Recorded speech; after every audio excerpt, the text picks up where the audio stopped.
The Odyssey by Homer, translated by Samuel Butler. Book 17.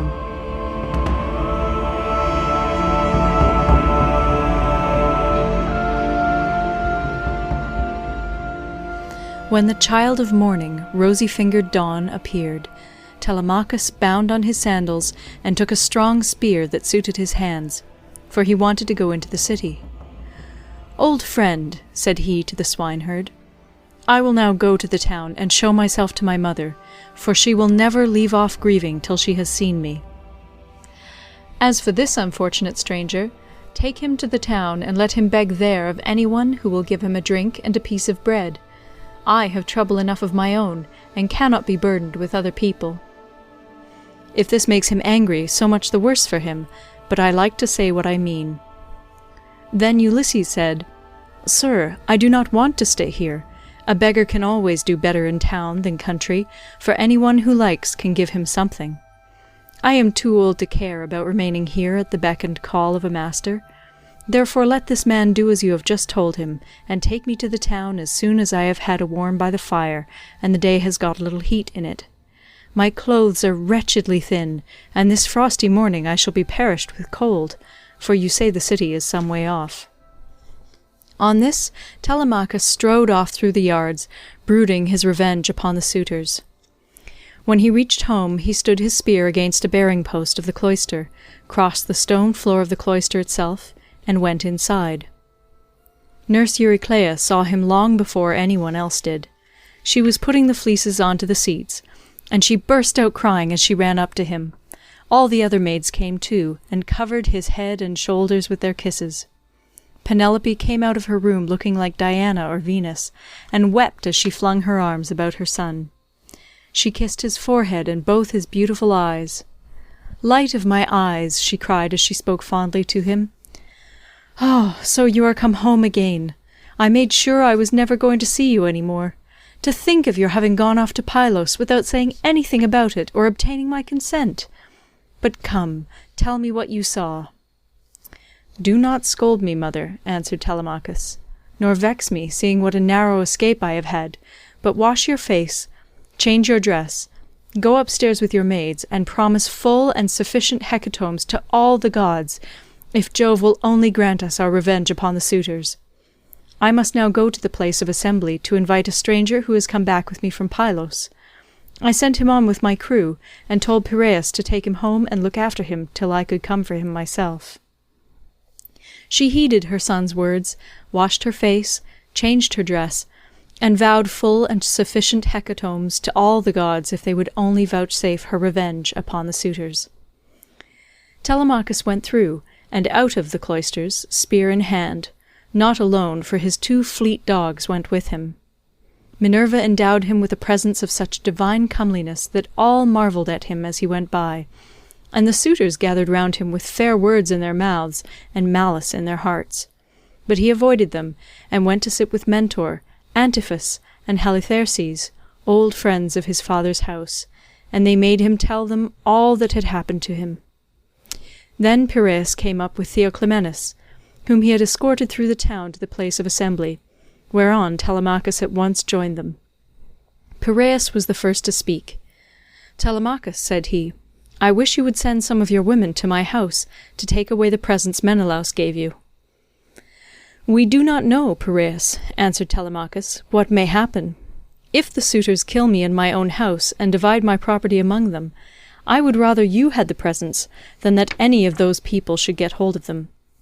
If on the other hand I manage to kill them, I shall be much obliged if you will kindly bring me my presents." With these words he took Theoclymenus to his own house. When they got there, they laid their cloaks on the benches and seats, went into the baths, and washed themselves. When the maids had washed and anointed them, and had given them cloaks and shirts, they took their seats at table. A maidservant then brought them water in a beautiful golden ewer, and poured it into a silver basin for them to wash their hands, and she drew a clean table beside them. An upper servant brought them bread, and offered them many good things of what there was in the house. Opposite them sat Penelope, reclining on a couch by one of the bearing-posts of the cloister, and spinning.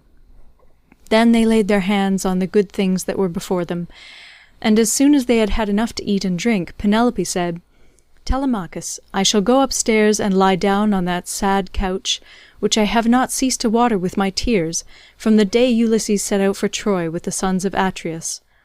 You failed, however, to make it clear to me before the suitors came back to the house, whether or no you had been able to hear anything about the return of your father." "I will tell you then truth," replied her son. "We went to Pylos and saw Nestor, who took me to his house and treated me as hospitably as though I were a son of his own, who had just returned after a long absence. So also did his sons, but he said he had not heard a word from any human being about Ulysses, whether he was alive or dead. He sent me, therefore, with a chariot and horses to Menelaus. There I saw Helen, for whose sake so many, both Argives and Trojans, were in heaven's wisdom doomed to suffer. Menelaus asked me what it was that had brought me to Lacedaemon, and I told him the whole truth, whereon he said, 'So then, these cowards would usurp a brave man's bed? A hind might as well lay her new-born young in the lair of a lion, and then go off to feed in the forest or in some grassy dell. The lion, when he comes back to his lair, will make short work with the pair of them, and so will Ulysses with these suitors. By Father Jove, Minerva, and Apollo, if Ulysses is still the man that he was when he wrestled with Philomelides in Lesbos, and threw him so heavily that all the Greeks cheered him, if he is still such, and were to come near these suitors, they would have a short shrift and a sorry wedding. As regards your question, however, I will not prevaricate nor deceive you, but what the old man of the sea told me, so much will I tell you in full. He said he could see Ulysses on an island sorrowing bitterly in the house of the nymph Calypso, who was keeping him prisoner, and he could not reach his home, for he had no ships nor sailors to take him over the sea. This was what Menelaus told me, and when I had heard his story I came away. The gods then gave me a fair wind, and soon brought me safe home again."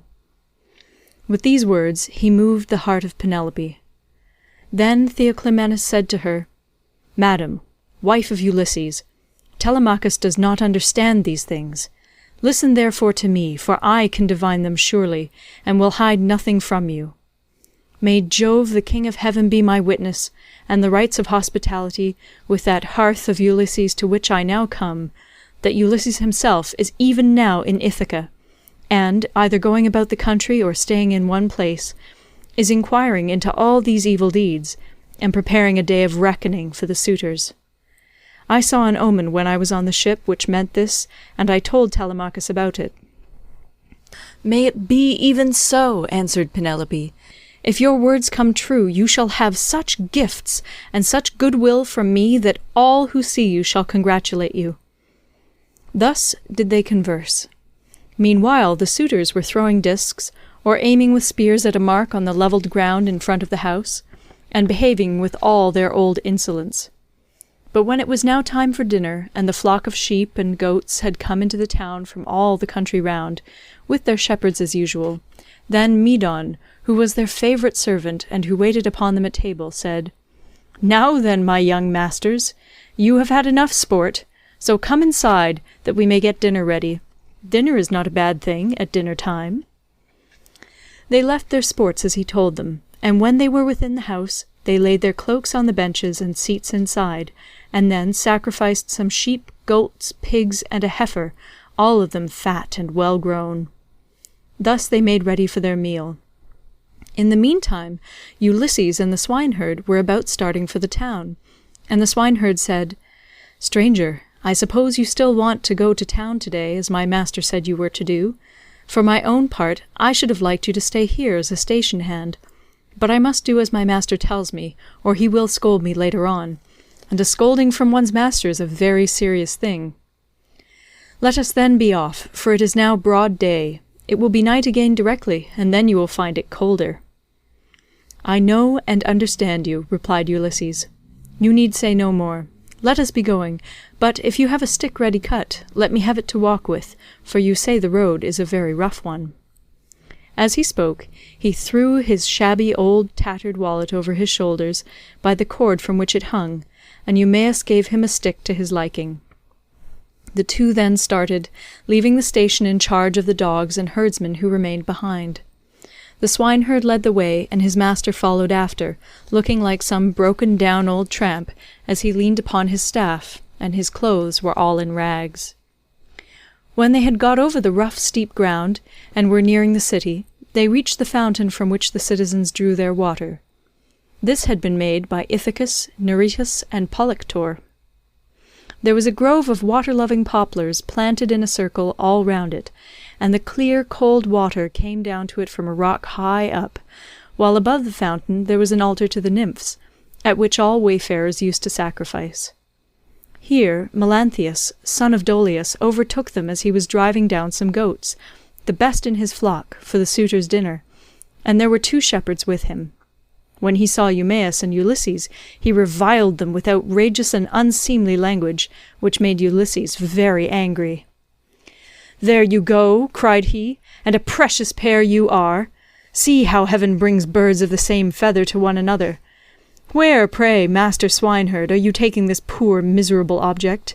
It would make anyone sick to see such a creature at table. A fellow like this never won a prize for anything in his life, but will go about rubbing his shoulders against every man's doorpost, and begging, not for swords and cauldrons like a man, but only for a few scraps not worth begging for. If you would give him to me for a hand on my station, he might do to clean out the folds, or bring a bit of sweet feed to the kids, and he could fatten his thighs as much as he pleased on whey. But he has taken to bad ways, and will not go about any kind of work.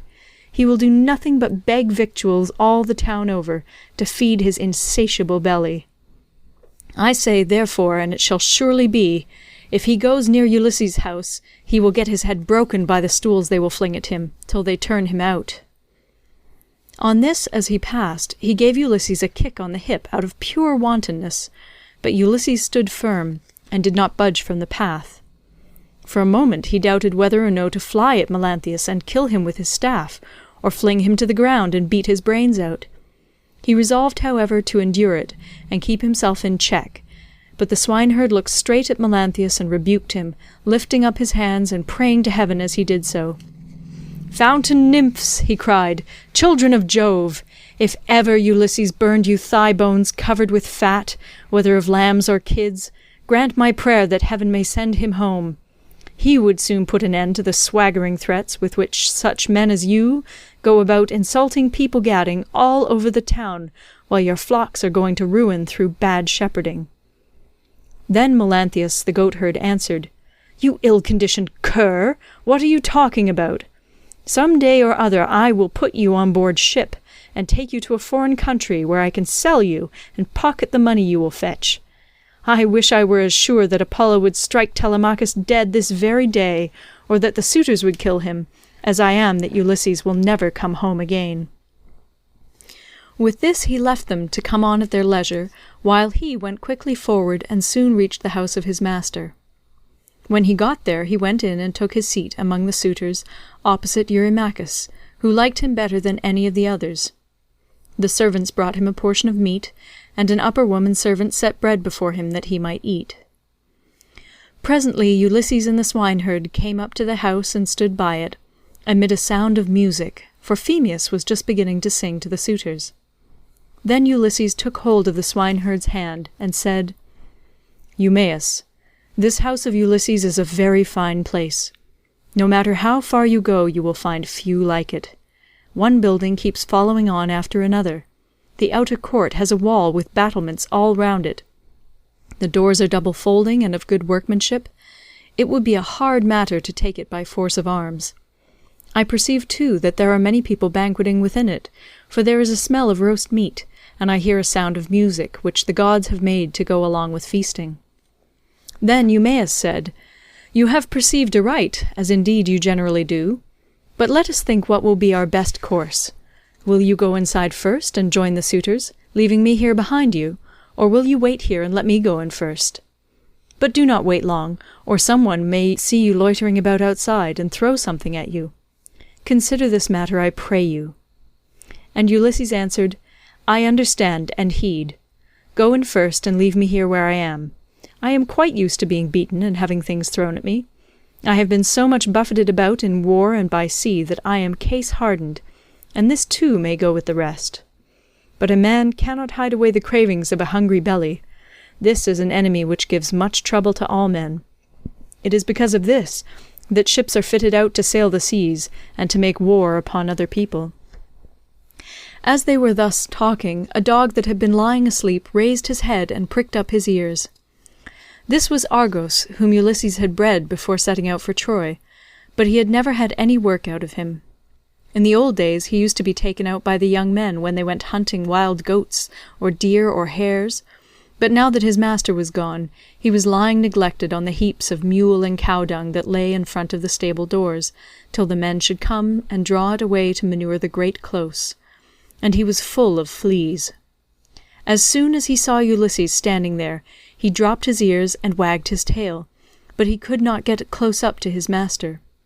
When Ulysses saw the dog on the other side of the yard, dashed a tear from his eyes without Eumaeus seeing it, and said, "Eumaeus, what a noble hound that is over yonder on the manure heap! His build is splendid. Is he as fine a fellow as he looks? Or is he only one of those dogs that come begging about a table, and are kept merely for show?" "This hound," answered Eumaeus, "belonged to him who has died in a far country. If he were what he was when Ulysses left for Troy, he would soon show you what he could do. There was not a wild beast in the forest that could get away from him when he was once on its tracks. But now he has fallen on evil times, for his master is dead and gone, and the women take no care of him. Servants never do their work when their master's hand is no longer over them, for Jove takes half the goodness out of a man when he makes a slave of him." As he spoke, he went inside the buildings to the cloister where the suitors were, but Argos died as soon as he had recognized his master. Telemachus saw Eumaeus long before anyone else did, and beckoned him to come and sit beside him. So he looked about and saw a seat lying near where the carver sat serving out their portions to the suitors. He picked it up, brought it to Telemachus's table, and sat down opposite him. Then the servant brought him his portion, and gave him bread from the bread-basket. Immediately afterwards Ulysses came inside, looking like a poor miserable old beggar, leaning on his staff, and with his clothes all in rags. He sat down upon the threshold of ashwood just inside the doors, leading from the outer to the inner court, and against a bearing-post of cypress wood, which the carpenter had skilfully planed, and had made to join truly with rule and line. Telemachus took a whole loaf from the bread-basket, with as much meat as he could hold in his 2 hands, and said to Eumaeus, "Take this to the stranger, and tell him to go the round of the suitors and beg from them. A beggar must not be shamefaced." So Eumaeus went up to him and said, "Stranger, Telemachus sends you this, and says you are to go the round of the suitors begging, for beggars must not be shamefaced." Ulysses answered, "May King Jove grant all happiness to Telemachus, and fulfill the desire of his heart." Then with both hands he took what Telemachus had sent him, and laid it on the dirty old wallet at his feet. He went on eating it while the bard was singing, and had just finished his dinner as he left off. The suitors applauded the bard, whereon Minerva went up to Ulysses, and prompted him to beg pieces of bread from each one of the suitors, that he might see what kind of people they were, and tell the good from the bad. But come what might, she was not going to save a single one of them. Ulysses therefore went on his round, going from left to right, and stretched out his hands to beg as though he were a real beggar. Some of them pitied him, and were curious about him, asking one another who he was and where he came from. Whereon the goatherd Melanthius said, "Suitors of my noble mistress, I can tell you something about him, for I have seen him before. The swineherd brought him here, but I know nothing about the man himself, nor where he comes from." On this, Antinous began to abuse the swineherd. "You precious idiot," he cried, "what have you brought this man to town for? Have we not tramps and beggars enough already to pester us as we sit at meat? Do you think it a small thing that such people gather here to waste your master's property, and must you needs bring this man as well?" And Eumaeus answered, "Antinous, your birth is good, but your words evil. It was no doing of mine that he came here. Who is likely to invite a stranger from a foreign country, unless it be one of those who can do public service as a seer, a healer of hurts, a carpenter, or a bard who can charm us with his songs?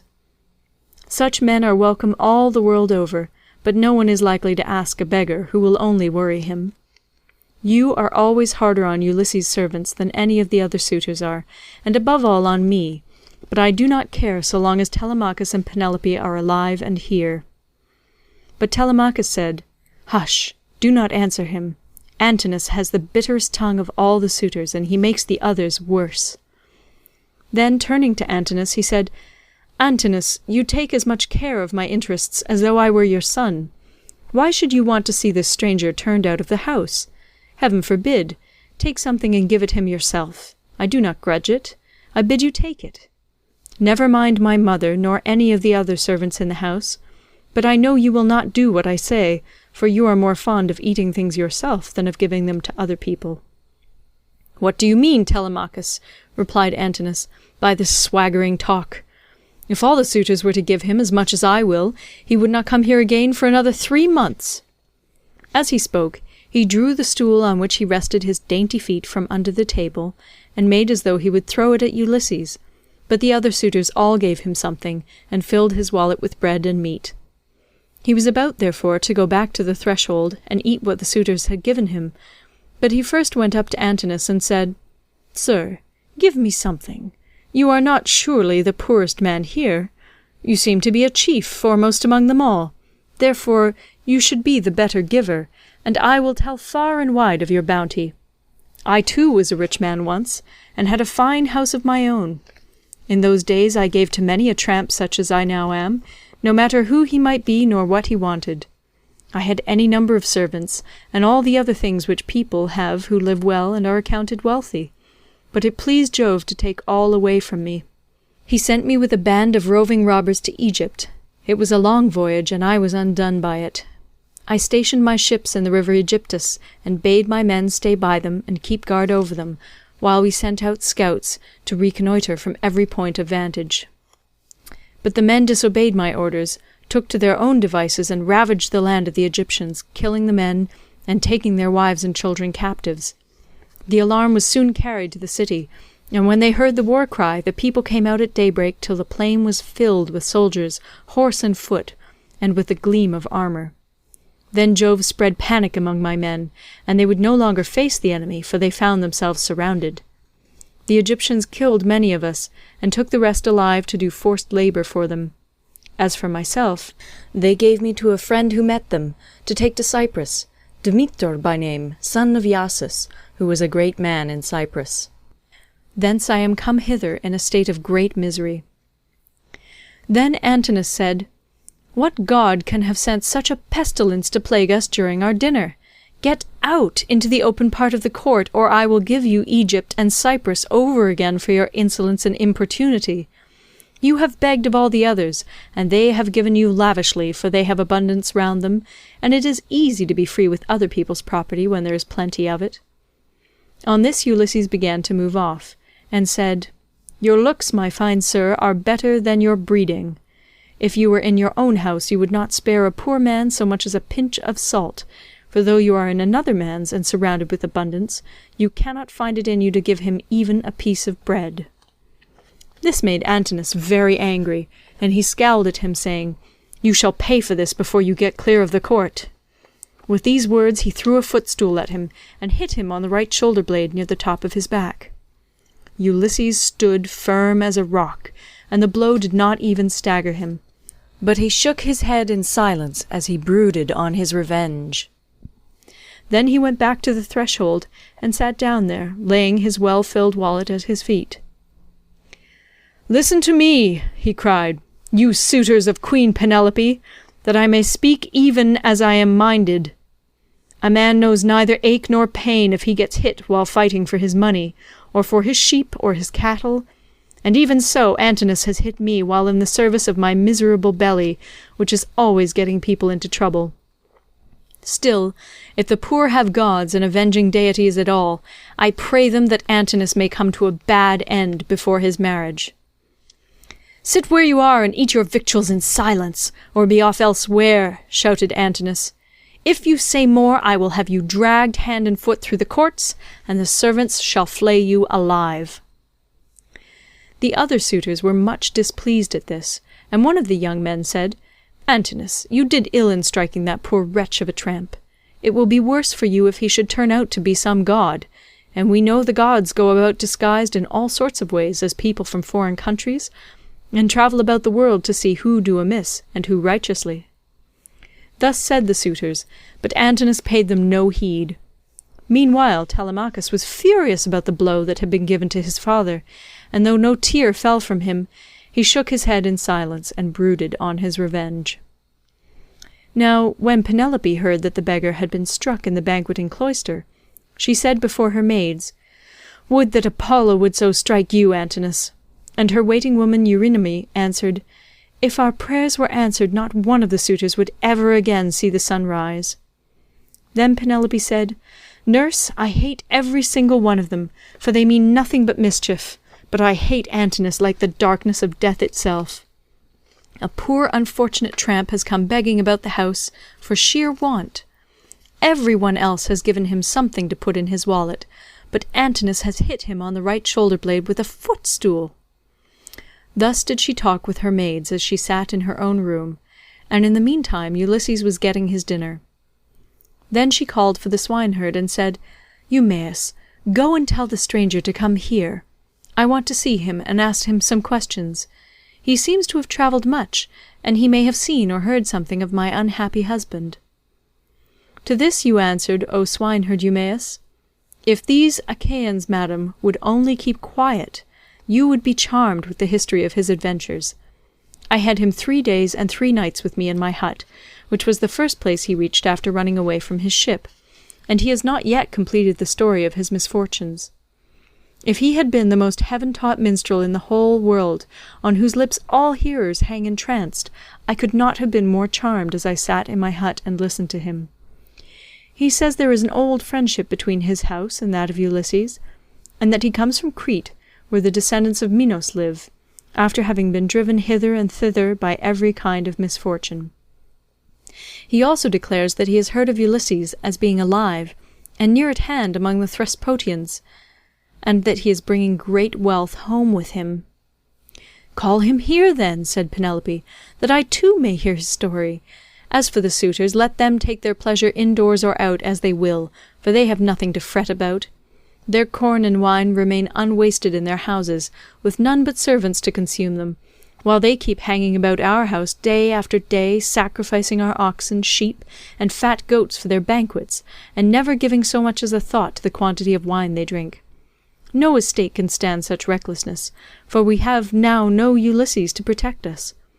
If he were to come again, he and his son would soon have their revenge." As she spoke, Telemachus sneezed so loudly that the whole house resounded with it. Penelope laughed when she heard this, and said to Eumaeus, "Go and call the stranger. Did you not hear how my son sneezed just as I was speaking? This can only mean that all the suitors are going to be killed, and that not one of them shall escape. Furthermore I say, and lay my saying to your heart, if I am satisfied that the stranger is speaking the truth, I shall give him a shirt and cloak of good wear." When Eumaeus heard this, he went straight to Ulysses and said, "Father stranger, my mistress Penelope, mother of Telemachus, has sent for you. She is in great grief, but she wishes to hear anything you can tell her about her husband, and if she is satisfied that you are speaking the truth, she will give you a shirt and cloak, which are the very things that you are most in want of. As for bread, you can get enough of that to fill your belly by begging about the town and letting those give that will." "I will tell Penelope," answered Ulysses, "nothing but what is strictly true. I know all about her husband, and have been partner with him in affliction, but I am afraid of passing through this crowd of cruel suitors, for their pride and insolence reach heaven. Just now, moreover, as I was going about the house without doing any harm, a man gave me a blow that hurt me very much, but neither Telemachus nor anyone else defended me. Tell Penelope, therefore, to be patient and wait till sundown. Let her give me a seat close up to the fire, for my clothes are worn very thin. You know they are, for you have seen them ever since I first asked you to help me. She can then ask me about the return of her husband." The swineherd went back when he heard this, and Penelope said as she saw him cross the threshold, "Why do you not bring him here, Eumaeus? Is he afraid that some one will ill-treat him, or is he shy of coming inside the house at all? Beggars should not be shamefaced." To this you answered, O swineherd Eumaeus, "The stranger is quite reasonable. He is avoiding the suitors, and is only doing what anyone else would do. He asks you to wait till sundown, and it will be much better, madam, that you should have him all to yourself, when you can hear him and talk to him as you will." "The man is no fool," answered Penelope. "It would very likely be as he says, for there are no such abominable people in the whole world as these men are." When she had done speaking, Eumaeus went back to the suitors, for he had explained everything. Then he went up to Telemachus, and said in his ear so that none could overhear him, "My dear sir, I will now go back to the pigs, to see after your property and my own business. You will look to what is going on here, but above all be careful to keep out of danger, for there are many who bear you ill will. May Jove bring them to a bad end before they do us a mischief." "Very well," replied Telemachus. "Go home when you have had your dinner, and in the morning come here with the victims we are to sacrifice for the day. Leave the rest to heaven and me." On this Eumaeus took his seat again, and when he had finished his dinner, he left the courts and the cloister with the men at table, and went back to his pigs. As for the suitors, they presently began to amuse themselves with singing and dancing, for it was now getting on towards evening.